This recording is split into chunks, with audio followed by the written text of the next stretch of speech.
안녕하세요. 반갑습니다. 아기 소리가 들리고 또 반가운 얼굴들을 보게 돼서 반갑습니다.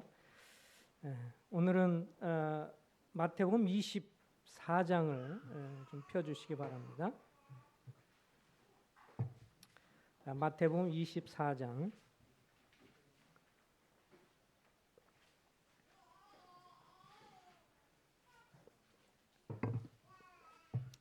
마태복음 24장 42절부터 46절까지인데요. 형제님들이 한 절 읽고 자매님들 읽고 서로 교독을 하도록 하겠습니다. 마태복음 24장 42절부터 형제님들이 읽습니다. 시작. 그러므로 깨어 있으라. 어느 날에 너희 주가 임할는지 너희가 알지 못함이니라.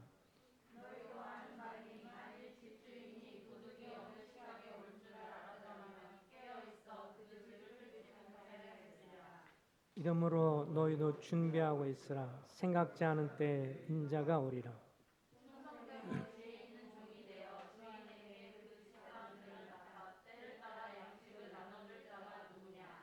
주인이 올 때 그 종이 이렇게 하는 것을 보면 그 종이 복이 있으리로다. 오늘 여기까지만 보겠습니다. 오늘은 주님께 칭찬받을 사람, 주님께 칭찬받을 사람이라는 제목으로 좀 살펴보겠는데요. 지난주에 이제 그 경기 지역 장로 모임이 있었습니다. 오래간만에 이렇게 대면을 해서 이렇게 모이게 됐었는데요. 그러면서 이제 소그룹으로 말씀을 듣고 소그룹으로 서로 이렇게 나눠서 교제하고 그러면서 하나같이 다 인정하는 것은 이 코로나 상황으로 인해서 어떤 면에서는 많은 이 성도님들이 어쨌든 그 국가 통제에 많이 이렇게 익숙해지는 그런 계기가 되었다. 전 세계적인 현상이다. 그러니까 이제 주제가 우리가 이런 국가가 통제할 때 어느 선까지 이것을 따라야 되느냐 이런 문제 갖고 좀 말씀이 교제가 됐었고 또 독일 교회 상황들이라든지 이런 것들 얘기하면서 그때 많은 그 독일 교회들이 상당수가 나치 정권에서 굴복하면서 나치 정권이 하라는 대로 다 했을 때 결국은 이제 가끔 그거에 대해서 반대했던 몇몇 분은 이제 순교를 당하게 되고 그런 이제 국가가 요구하는 대로 이제 순종을 하게 됐던 그런 이야기도 하면서 어느 것까지 우리가 순종이 될 것이냐 뭐 이런 좀 민감한 주제로 이렇게 다루어지게 되는데 어찌 됐든 그런 걸 통해서 이제 확실하게 서로 인식된 건 뭐냐면 이번에 코로나 상황으로 전 세계에 있는 많은 성도님들이 교회들이 이 통제하는데 국가가 통제하는 것을 이제 자연스럽게 이제 어쩔 수 없이 받아들일 수밖에 없었다. 뭐 건강상의 이유 또 질병의 상황들 이런 것 때문에 전 세계가 이렇게 국가에 의해서 통제되는 것을 경험하게 되고 또 어떻게 보면 습관이 되게 돼서 앞으로 이제 또 그런 일이 있을 때 어떻게 될 것이냐 많은 고민이 되는 그런 내용들이었는데요.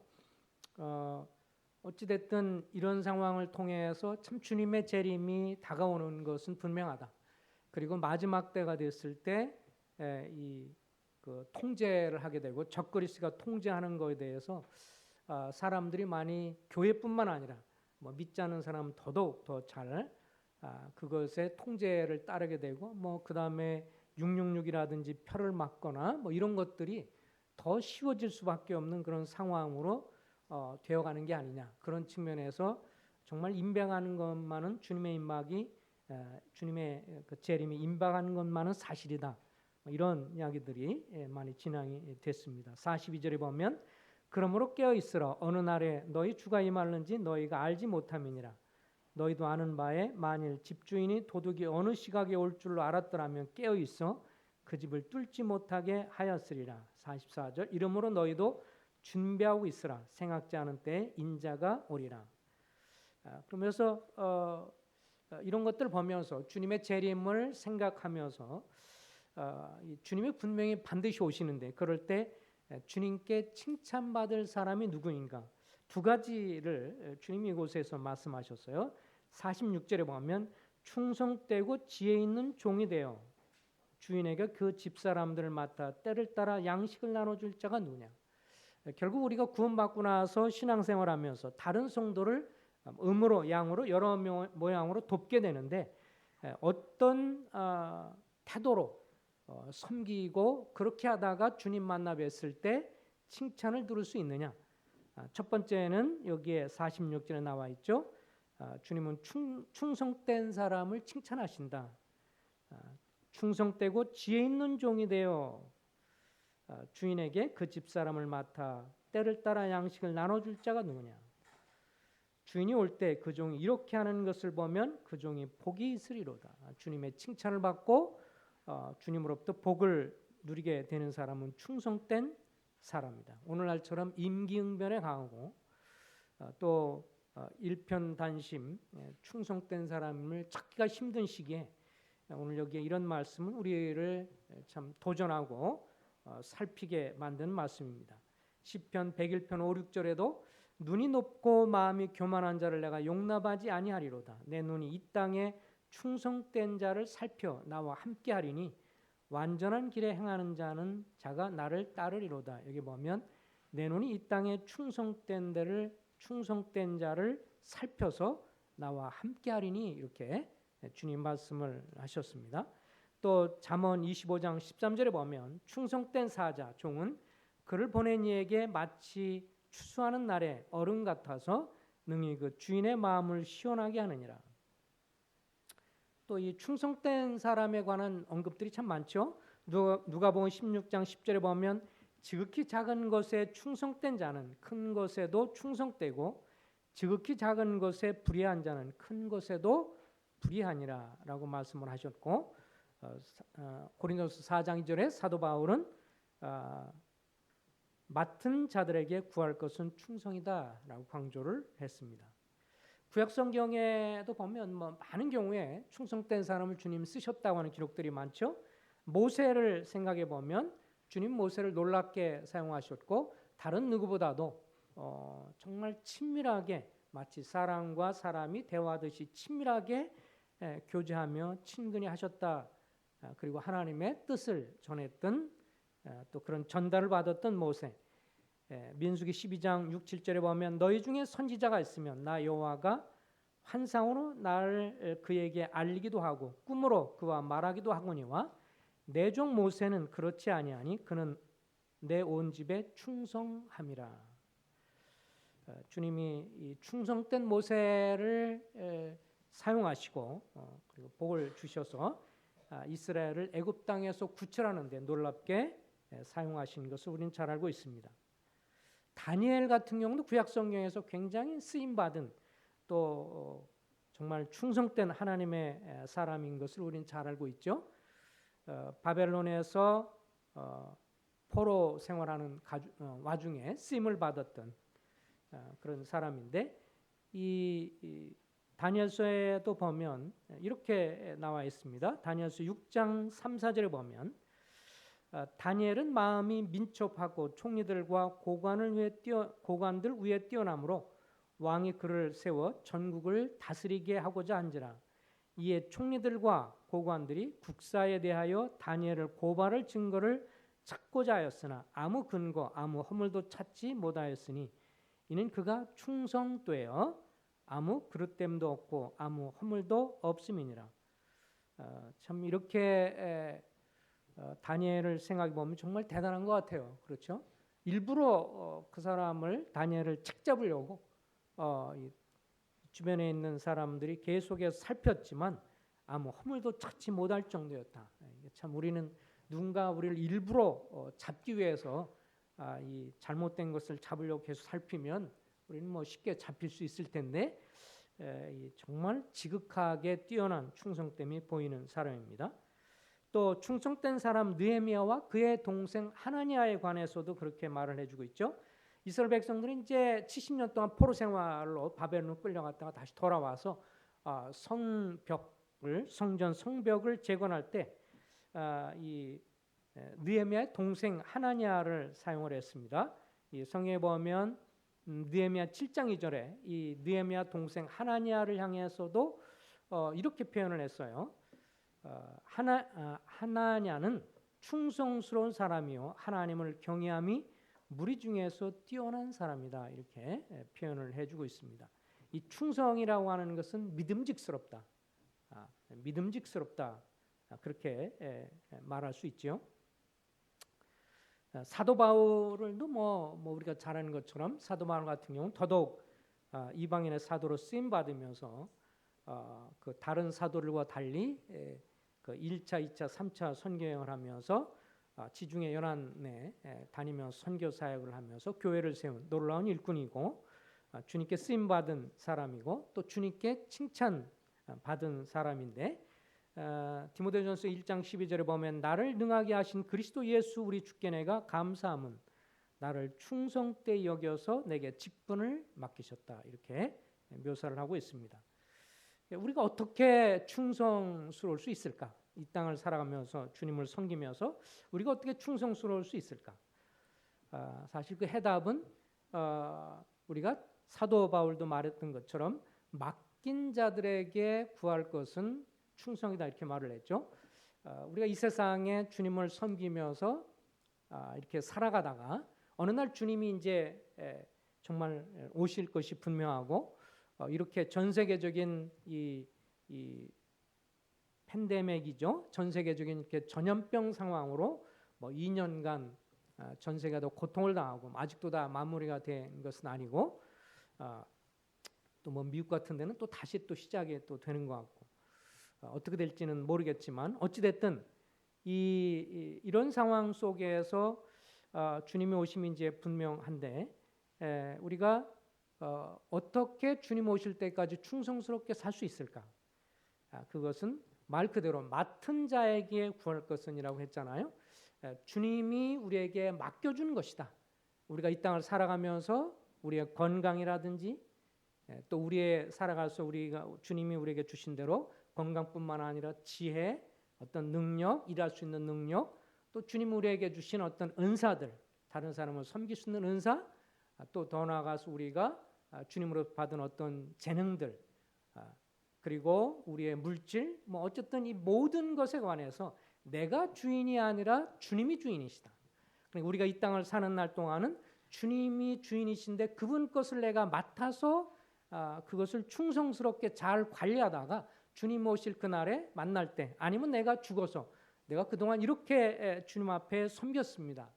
내 것이 아니고 내가 주인이 아니고 주님이 주인이십니다. 그것을 분명히 인식하며 사는 사람, 그 사람이 주님 앞에 충성된 사람일 수 있다. 그것을 우리가 확인을 할 수가 있습니다. 맡은 자에 구할 것은 충성입니다. 내가 갖고 있는 것, 나의 모든 것이 다 내 것이 아니죠. 주님이 사는 날 동안 빌려줬다가 갈 때 다 놓고 가야 되는 것들. 그래서 충성이 그만큼 중요한 것이죠. 윌리엄 맥도날드 형제님은 충성된 사람에 대해서 얘기를 하면서 실제적으로 좀 이렇게 얘기를 했어요. 주보에도 좀 실었는데요. 충성된 사람은 약속 시간을 지키고 시민으로서 세금과 공과금을 잘 낸다. 충성된 사람은 지역교회 모임에 정기적으로 참석하며 맡겨진 임무가 크든 작든 간에 잘 감당하는 사람이다. 그는 결혼 서약을 충실히 준행하고 가족에 대한 책임을 기꺼이 감당한다. 그는 주님의 사역에 위해서 양심적으로 물질을 드리며 어느 곳에든지 자신에게 맡겨진 시간과 재능을 하나님의 청지기로서 성실하게 사용하려 힘쓴다. 충성된 사람은 그리스도를 부인해서 목숨을 구걸하기보다는 기꺼이 주님께 충성을 바치기 위해 목숨을 바치는 것이고 어떤 왕이 그리스도를 향한 믿음을 부인하도록 강요했을 때 과거에 한 충성된 성도는 이렇게 고백을 했다고 해요. 저는 마음으로 믿음을 생각했고 입술로 그 믿음을 고백했고 손으로 그 믿음을 서명했습니다. 그러니 필요하다면 하나님의 은혜로 제 피로 그 믿음을 기꺼이 인을 치겠습니다. 주님이 요한계시록 3장 14절에 보면 주님 자신이 아멘이시고 충성되고 참된 증인이시다 이렇게 말씀을 해주었습니다. 요한계시록 2장 10절에 보면 죽도록 충성하라 그리하면 생명의 면류관을 받으리니. 우리가 이 땅을 살아가면서 내가 주인이 아니고 어떤 영역에 있든지 내 가정에 있든 교회에 있든 그 어떤 상황 속에 있든 내가 주인이 아니고 주님이 주인이라는 것을 인식하며 사는 청직의 삶을 사는 사람, 그 사람만이 정말 주님 앞에 충성스러울 수 있고, 그럴 때 주님 오실 그날에 충성된 사람으로서 잘하였도다, 착하고 충성된 종아라고 주님이 칭찬을 받으리라고 믿습니다. 두 번째는 주님은 지혜로운 사람을 쓰시고, 그리고 지혜로운 사람을 주님 오실 그날에 칭찬하십니다. 오늘 여기 보면 46절에 충성되고 지혜 있는 종이 되어 주인에게 그 집사람들을 맡아서 때를 따라 양식을 나눠줄 자가 누구냐? 자기의 사람이 아니라 주님께 속한 사람이라고 말씀해주고 있죠. 주인이 올 때 그 종이 이렇게 하는 것을 보면 그 종이 복이 있으리로다. 지혜와 반대되는 것은 어리석음이죠. 그래서 이 시편에도 보면 지혜로운 자 그리고 어리석은 자, 주님을 믿고 따른 사람은 지혜로운 사람, 그렇지 않은 사람 어리석은 자라고 계속 이야기를 합니다. 잠언 18장 2절에 보면 미련한 자는 명철을 기뻐하지 아니하고 자기의 의사를 드러내기만 기뻐하느니라. 잠언 19장 3절 사람이 미련함으로 자기 길을 굳게 하고 마음으로 여호와를 원망하느니라. 이 구절을 참 볼 때마다 참 우리 자신을 이렇게 살피게 되고요. 주님 앞에 우리가 뭐라고 원망할 수 없다고 하는 것은 너무 정확하게 지적을 했기 때문에 그래요. 보면 잠언 19장 3절에 이렇게 했어요. 사람이 미련함으로 자기 길을 굽게 하고, 우리가 미련하기 때문에 어떤 것을 잘못해서 잘못된 길을 가고 난 다음에는 그 다음에 마음으로 하나님을 여호와를 원망한다. 저도 그렇고 우리 인생이 얼마나 어리석을 때가 참 많아요. 뭔가 결정하면서 사실은 주님이 그렇게 한 것이 아닌데 내가 잘못된 선택을 하고 그 다음에는 또 그것에 대해서 누구를 원망해요? 주님을 원망할 때 우리가 얼마나 많은지. 자, 이런 구절을 볼 때 우리 자신을 참 얼마나 어리석은 자인가 하는 것을 많이 보게 됩니다. 잠언 18장 1절에 무리에게서 스스로 갈라지는 자는 자기 소욕을 따르는 자라 온갖 참 지혜를 배척하느니라. 그 다음에 야고보서 3장 13절 18절에 보면 참 지혜와 세상적인 지혜를 비교를 하죠.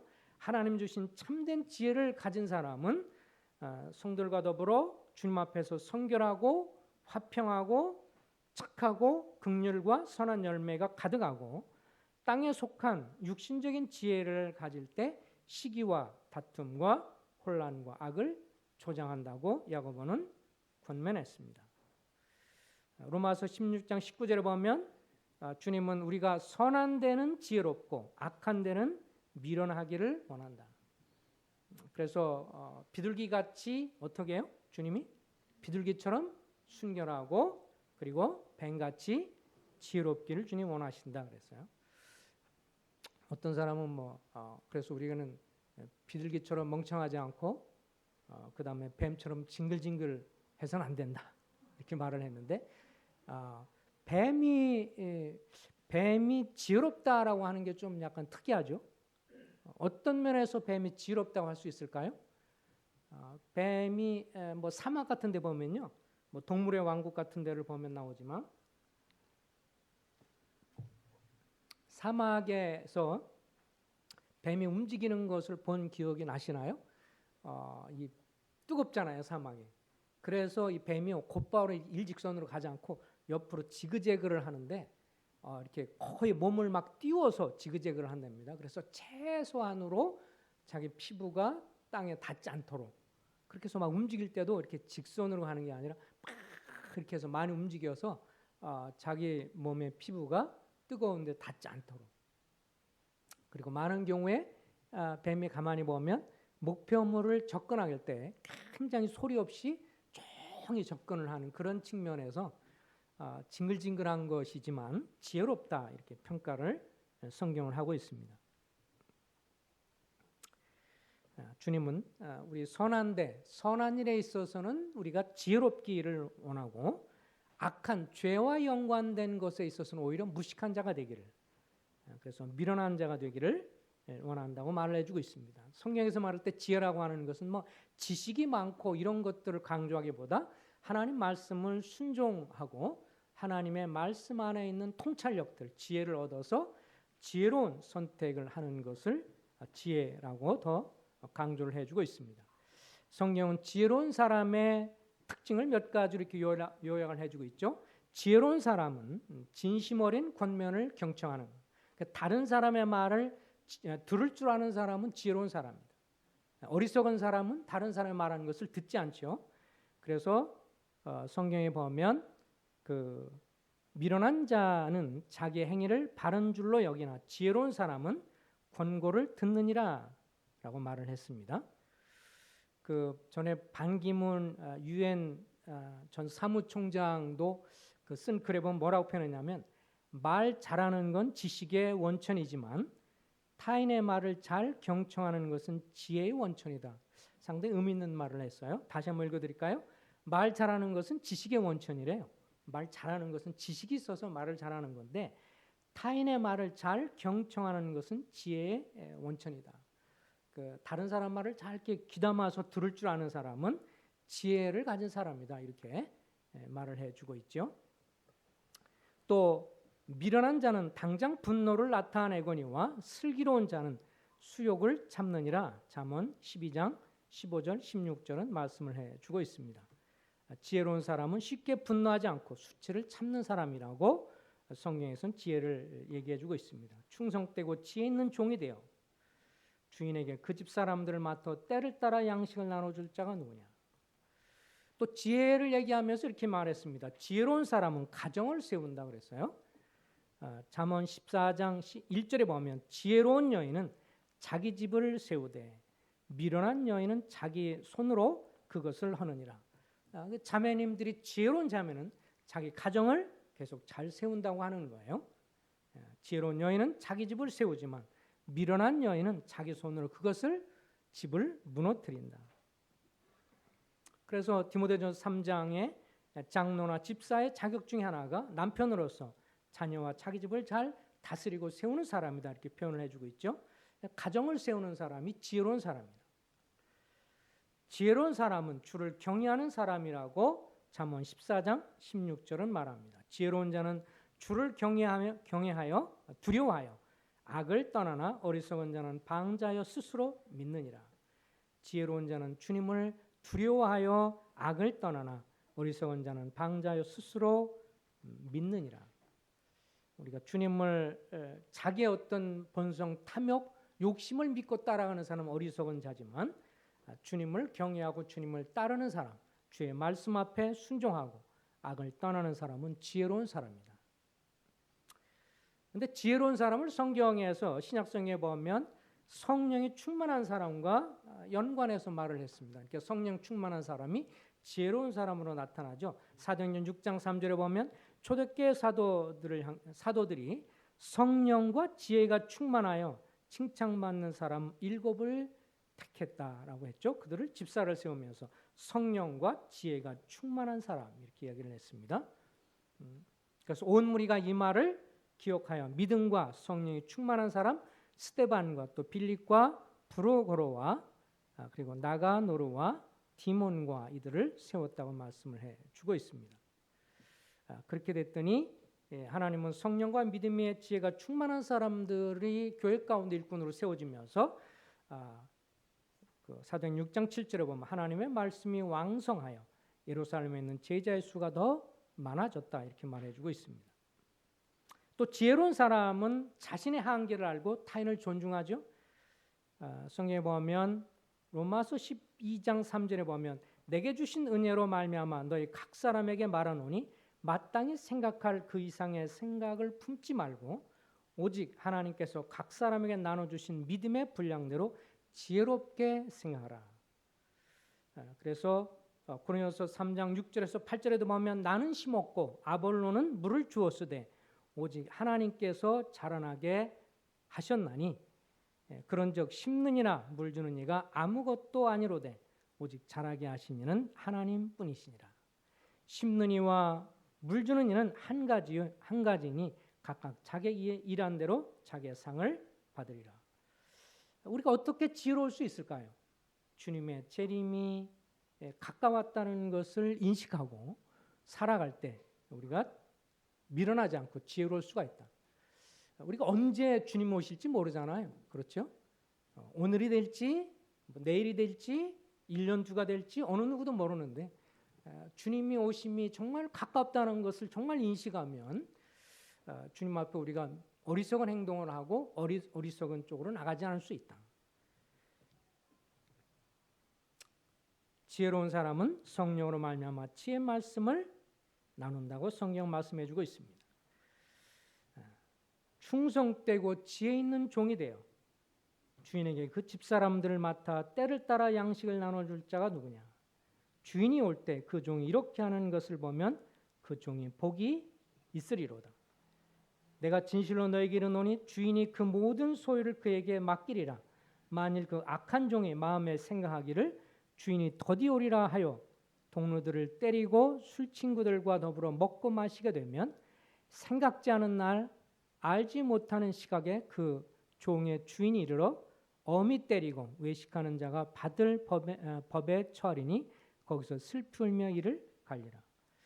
참 우리에게 경각심을 주는 말씀입니다. 우리가 이 땅을 살아가면서 대부분들이 다 우리가 느끼잖아요. 정말 주님이 다가왔다. 그래서 성경에서 666을 받고 표를 이마나 이런 데 받고 이렇게 통제되는 게 이런 게 얼마나 현실성이 있을까라고 말하지만 지금은 이제 국가적으로 이건 한 나라가 아니라 전 세계적으로 백신과 연관돼서도 또 국가의 통제도 어쩔 수 없이 받게 되고 또 이것이 익숙해지고 또 그렇게 할 수밖에 없는 상황이고 이런 걸 되면서 마지막 때를 위한 준비들이 되어 가고 있다고 하는 것을 우리가 느끼면서 어찌됐든 언제 주님 오실지 모르지만 주시는 그날에 우리가 어떻게 할 때 칭찬을 받을 수 있느냐, 어떤 상황이든 간에 주님을 향해서 일편단심의 마음을 가지고 내가 가지고 있는 모든 것, 내가 섬기는 모든 것이 내 것이 아니라 주님 것이라고 하는 것을 알고 주인의 앞에 계산해야 된다고 하는 것을 항상 기억하고 그래서 내가 남은 삶에 있어서 주님 앞에 순전하게 욕심을 버리고 순전하게 주님을 섬기고 그러면서 충성되고 지혜로운 그런 삶이 될 때 주님 오실 때 착하고 충성된 종아 내가 작은 일에 충성했으니라고 말하면서 칭찬하시리라고 생각을 합니다. 함께 기도하겠습니다.